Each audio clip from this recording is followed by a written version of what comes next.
प्रभु यीशु मसीह के नाम से सबको जय मसीह की। आज का वचन है 4वां भजन संहिता, उसका 4 वचन। कांपते रहो और पाप मत करो, अपने अपने बिछौने पर मन ही मन सोचो और चुपचाप रहो। मेरे प्रियो, इस भजन संहिता को दाऊद राजा ने लिखा है। दाऊद राजा सलाह देता है। वैसे दाऊद राजा के द्वारा परमेश्वर हमें सलाह देता है कि हमें पाप नहीं करना है, उसके विषय में हमें चौकस रहना है, हमें अलर्ट रहना है। हमारे मन में पाप नहीं आना चाहिए, हमारे जीवन में पाप नहीं आना चाहिए। परमेश्वर अनुग्रहकारी है, दयालु है, हम पर दया करता है। हमें उस परमेश्वर के उस अनुग्रह को देखकर हम यूं ही हम पाप के साथ नहीं जी सकते। हमें पवित्र जीवन जीना है, पाप नहीं करना है, उसके विषय में हमें कांपते रहना है। परमेश्वर का वचन कहता है कि कांपते रहो, पाप मत करो, क्योंकि हमारे ऊपर नज़र रखने वाला परमेश्वर हमारे साथ है। अगर हम उस अनुग्रह को हल्का जानेंगे, परमेश्वर हम पर अनुग्रह रखा है, उस अनुग्रह को हम हल्का जानेंगे, कम जानेंगे, तो वह हमारे पाप का लेखा परमेश्वर लेगा। अगर हम जानबूझकर पाप करते हैं, परमेश्वर के अनुग्रह को कम समझते हैं, इस तरह कहते हैं कि परमेश्वर अनुग्रहकारी है, मुझे माफ़ कर देगा, मैं कैसे भी जीऊँ, परमेश्वर मेरे ऊपर अनुग्रह रखा है, इस तरह हम नहीं कह सकते। परमेश्वर ज़रूर हमारे ऊपर अनुग्रह रखा है, दयालु है, हमें माफ़ करने वाला है, लेकिन हम उस परमेश्वर के गुण को हमें यूज़ नहीं कर लेना है। परमेश्वर हम पर तरस खाता है, लेकिन परमेश्वर इसलिए तरस नहीं खाता कि हम पाप करें, बल्कि हमें पाप से छुड़ाने के लिए, पाप से बचाने के लिए अनुग्रह रखा है। हमारा जीवन जो है परमेश्वर की नज़र में बहुमूल्य है, उस जीवन को बचाना है, इसलिए परमेश्वर हमें मौका देता है। हमें दोबारा उस पाप में गिर नहीं जाना है, दोबारा उस पाप में जाना नहीं। हमें परमेश्वर के अनुग्रह को बहुमूल्य समझना है। परमेश्वर ने हमें जो मौका दिया है, उस मौके को इस्तेमाल करना है। परमेश्वर से जिस पाप को कर हमें माफ़ी मांगा है, उस पाप को हमें दोबारा नहीं करना है। हम उस विषय में कांपते रहना है, अलर्ट रहना है, उस पाप से हमें दूर रहना है। परमेश्वर के उस दया को हमें बहुमूल्य समझना है। मेरे प्रियो, परमेश्वर का वचन कहता है, अपने अपने बिछौने पर मन ही मन सोचो और चुपचाप रहो। हमें जांचना है कि हम किस वजह से पाप कर रहे हैं, उस पाप से हम छुटकारा पाना है। हमें अपने आप को जांचना है, हमारे अंदर कोई पाप है क्या, परमेश्वर के खिलाफ कोई पाप तो नहीं है। हमें जांचना है और उस पाप से हमें छुटकारा पाना है। दोबारा उस पाप में नहीं जाना है, उस पाप में हमें नहीं पड़ना है। परमेश्वर के खिलाफ की बातों को हमें नहीं करना है, उनके मन को दुख देने वाली बातों को हमें नहीं करना है। उसके लिए परमेश्वर के अनुग्रह हमारे लिए ज़रूरत है। परमेश्वर से अगर हम मदद मांगते हैं तो परमेश्वर हमें ज़रूर उस पाप से निकलने का मदद करेगा। तीसरा वचन में इस तरह दाऊद राजा कहता है, ये जान रखो कि यहोवा ने भक्त को अपने लिए अलग कर रखा है। जब मैं यहोवा को पुकारूंगा तब वह सुन लेगा। मेरे प्रियो, हमें जो है यहोवा परमेश्वर अपने लिए अलग कर रखा है। हम इस संसार के नहीं हैं, इस संसार में जीते ज़रूर हैं, लेकिन इस संसार के नहीं हैं। इस संसारिक जीवन में जो कार्य चलता है, जो परमेश्वर के खिलाफ है, उसमें हमें नहीं पड़ना है। हमें परमेश्वर के लिए ही जीना है, क्योंकि परमेश्वर अपने लिए हमें अलग कर रखा है। हमें किसी भी पाप में नहीं पड़ना है, हमें परमेश्वर के लिए जीना है। परमेश्वर हमें दोबारा जन्म लिया है, हम माँ के पेट में जन्म ज़रूर लिए हैं, बल्कि हमें आत्मिक जीवन में जन्म लेने के लिए परमेश्वर ने अवसर दिया है, हमें जन्म भी लिया है। हम परमेश्वर के संतान हैं, इस संसार के नहीं हैं। परमेश्वर प्रभु यीशु ने जैसे कहा कि मैं इस संसार का नहीं हूँ, ठीक उसी तरह उनके संतान भी जो कि हम हैं इस संसार के नहीं हैं, हम परमेश्वर के हैं। परमेश्वर जैसे चाहते हैं वैसे हमें काम करना पड़ेगा। जिस तरह परमेश्वर के जन मूसा और अब्राहम और जो परमेश्वर के पाता हुआ काम जो व्यक्ति ने किया, जो पवित्र बाइबल में उनका हिस्ट्री लिखा हुआ है, उनके जीवन को हम देखें। वो लोग जो इस संसार के जीवन से, संसार के जीवन तो हमें जीना पड़ेगा, लेकिन संसार में जो परमेश्वर के खिलाफ की बातें हैं उससे दूर रहे हैं। हमें भी जो परमेश्वर के खिलाफ की बातें हैं इस संसार में चल रहा है उससे हमें दूर रहना है। हमें जांचना है यह कौन सा काम हमारे लिए बाता है, कौन सा काम नहीं बाता है, कौन सा काम परमेश्वर के बाता हुआ काम है, कौन सा काम परमेश्वर के खिलाफ है। वो सब कुछ हमें जांचना है। उसके लिए हमें प्रार्थना में परमेश्वर के वचन में लगना अवश्य है। हमें परमेश्वर के व्यवस्था को जानना चाहिए। परमेश्वर की व्यवस्था को जब हम पढ़ेंगे तो अच्छा बुरा हमें पता लगता है। हम जिस मार्ग में चलेंगे वो मार्ग हमें पता लगता है।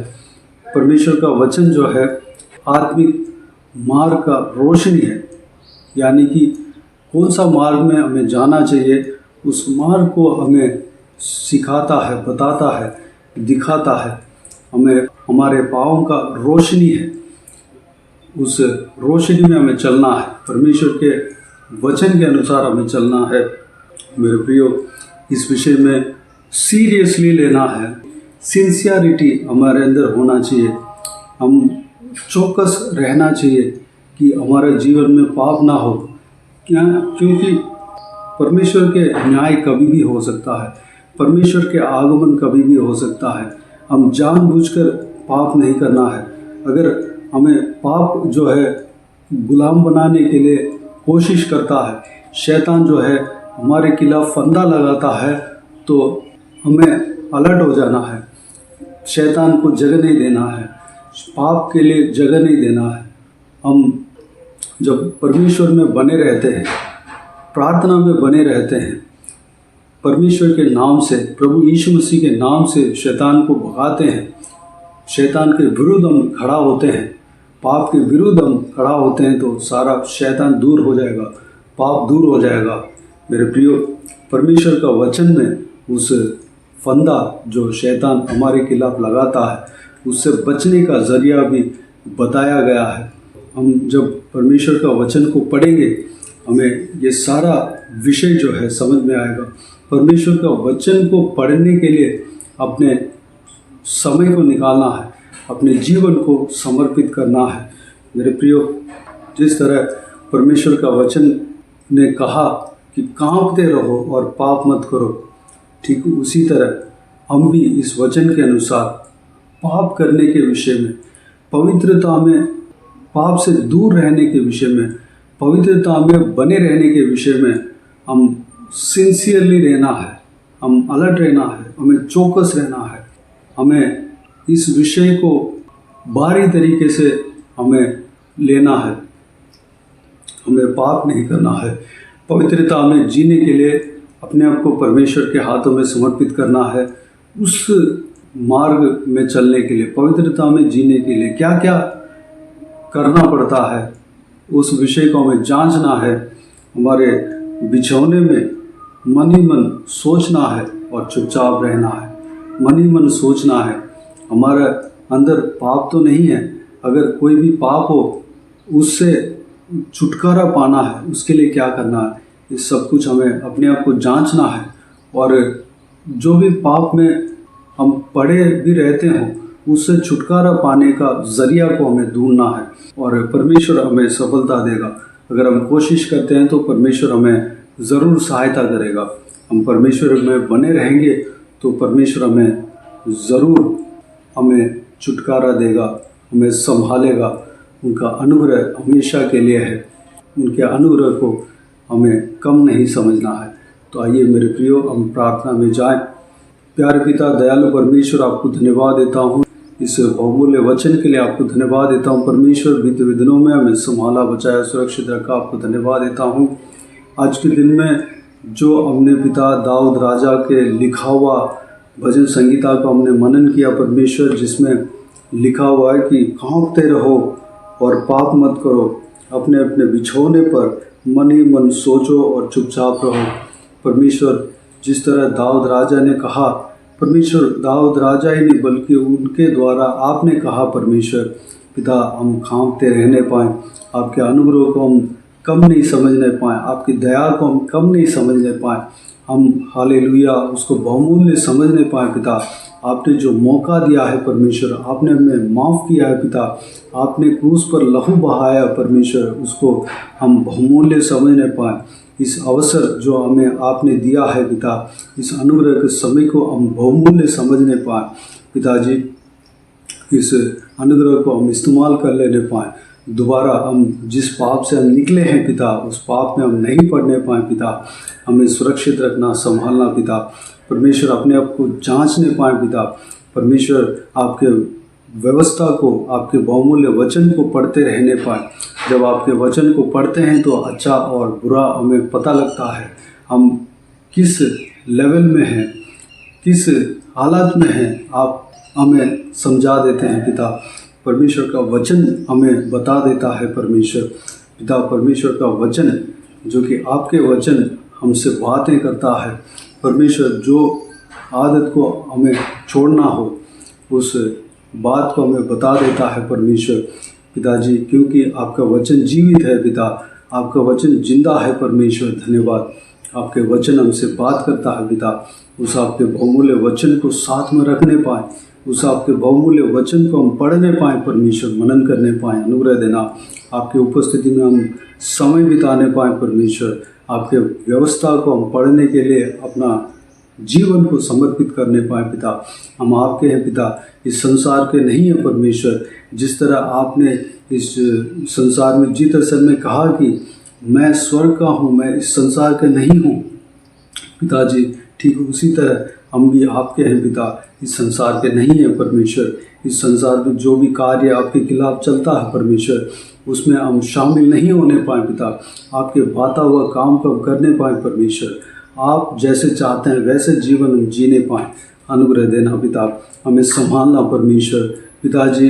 हम अपनी तरफ से पिताजी अलर्ट रहने पाएँ, हम अपनी तरफ से पूरी चौकसी के साथ हम जीने पाएँ परमेश्वर। बाकी आप हमें मदद करेंगे, हमें संभालेंगे, पवित्र मार्ग में हमें चलाएंगे परमेश्वर। धन्यवाद। बाकी सारे बातों का आपके हाथों में सौंपते हैं। इस वीडियो को देखने वाले हर एक जनों के जीवन में कार्य करना पिता, किसी को भी कोई भी कमी घटी ना होने देना। हर एक व्यूअर्स का जीवन परमेश्वर आपके बाता हुआ तरीके से होने पाए, पवित्रता के साथ जीने पाएँ, पवित्र मार्ग में जीने पाएँ। अनुग्रह देना। हालेलुया। कोई भी व्यक्ति बीमार हो, उनको आपके हाथों में सौंपते हैं पिता, हर एक जनों को छूना, चंगा करना परमेश्वर। हालेलुया। किसी को भी कोई भी दिक्कत परेशानी ना होने देना, सारा दिक्कत परेशानियों को दूर करना परमेश्वर। घर में परिवार में अगर परेशानी हो, अगर परमेश्वर समस्या हो परमेश्वर, सारा समस्याओं को दूर करना पिता, परिवार को बनाना परमेश्वर। हालेलुया। जिसका जीवन में दुख और तकलीफ हो, सारा दुख तकलीफ को दूर करना, परेशानी को दूर करना, आंसुओं को पहुँचना परमेश्वर।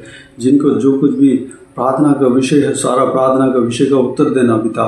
महिलाओं का आपके हाथों में सौंपते हैं, छोटे बच्चों का आपके हाथों में सौंपते हैं, बुजुर्ग व्यक्तियों का आपके हाथों में सौंपते हैं।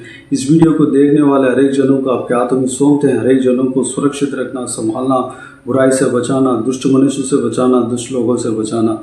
जहाँ कहीं भी जहाँ आए हर एक के संग रहना, सुरक्षित रखना पिता। आपके स्वर्गदूत उनके संग रहने पाएँ। हालेलुया। संभालने पाएँ पिता, उनके पाँव फिसलने नहीं पाएँ परमेश्वर। अनुग्रह देना। हालेलुया। उनके कामों में आशीष देना, चाहे नौकरी कर रहे हो, बिजनेस कर रहे हो, पढ़ाई कर रहे हो या घर के काम हो, सारा कामों में आशीष देना, तरक्की देना, उन्नति देना, सफलता देना परमेश्वर। अगर घर बना रहे हो, परमेश्वर घर बनाने का काम में सफलता मिलने पाए। नौकरी जिनको नहीं है, नौकरी खोज रहे हैं, नौकरी देना। जिनको शादी नहीं हुआ, परमेश्वर एक अच्छा सा जीवन साथी देना, शादी कराना पिता। जिनको संतान नहीं है, संतान के लिए प्रार्थना कर रहे हैं, उनको संतान देना परमेश्वर। जो भी प्रार्थना आपसे मांग रहे हैं या चाह रहे हैं परमेश्वर, उनको देना पिता। धन्यवाद। प्रार्थना करने पाए, प्रार्थना का अभिषेक से भरना, हर एक का प्रार्थना को उत्तर देना परमेश्वर। धन्यवाद। बाकी सारे बातों को आपके हाथों में सौंपते हैं। सारा आदर महिमा जलाल आपको मिलते रहे। सारा दुआ प्रार्थना को प्रभु यीशु मसीह के नाम से मांगते हैं, सुन और ग्रहण कर। आमीन आमीन। प्रभु यीशु मसीह के नाम से प्रभु यीशु मसीह का आशीष और अनुग्रह हम सभी के ऊपर बने रहे। आमीन आमीन। मेरे प्रियो, इस चैनल को सब्सक्राइब करें और शेयर करें। अगर किसी को भी प्रार्थना का विषय हो तो डिस्क्रिप्शन में दिए हुए नंबर पर कॉल करके प्रार्थना करा सकते हैं। हम आपके लिए प्रार्थना करेंगे। आप अपने व्यक्तिगत प्रार्थना में हमारे लिए प्रार्थना कीजिए, इस सेवकाई के लिए, इस सेवकाई का उन्नति के लिए, इस सेवकाई में जुड़े हुए हर एक जन के लिए, हर एक आत्मिक उन्नति के लिए, तरक्की के लिए, आत्मिक आशीष के लिए, संसारिक आशीष के लिए, पारिवारिक आशीष के लिए प्रार्थना करें। प्रभु यीशु आप सबको आशीष दे। इस सेवकाई के द्वारा परमेश्वर आपके जीवन में कार्य किया हो वो भी हमें बता सकते हैं, ताकि हम सब मिलकर परमेश्वर को धन्यवाद दे सके, महिमा कर सके। प्रभु यीशु आप सबको आशीष दे। आमीन आमीन।